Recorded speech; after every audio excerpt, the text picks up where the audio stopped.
ఈరోజు ఈ వీడియోలో పోతన గారు రాముల వారి గురించి రాసిన శ్లోకానికి తాత్పర్యం తెలుసుకుందామండి. గురు బ్రహ్మ గురు విష్ణు గురుదేవ్ మహేశ్వర గురు సాక్షాత్ పరబ్రహ్మ తస్మై శ్రీ గురవే నమః.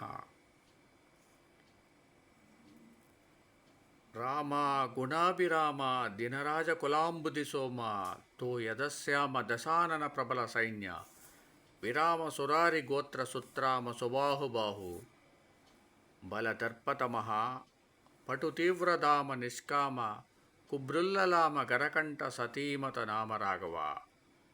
తాత్పర్యం: రామ గుణాభిరామ సూర్యవంశ సాగరానికి చంద్రుని వంటివాడ నీలమేఘశ్యామ రావణ సైన్యాంతక రాక్షసులనే పర్వతాలను ఖండించే వజ్రాయుధదారి సుబాహు అనే రాక్షసుని యొక్క బలదర్పాంధకారానికి సూర్యుని వంటివాడా కాంక్షలు లేనివాడా అవని పతుల లోకానికి సూర్యుని వంటివాడా అవనీపతులలో నగ్రగణ్య పార్వతిచే నుతింపబడేవాడా రాఘవ నీకు వందనములు. ఓం సమర్థ సద్గురు సాయినాథ్ మహారాజ్ కి జయ.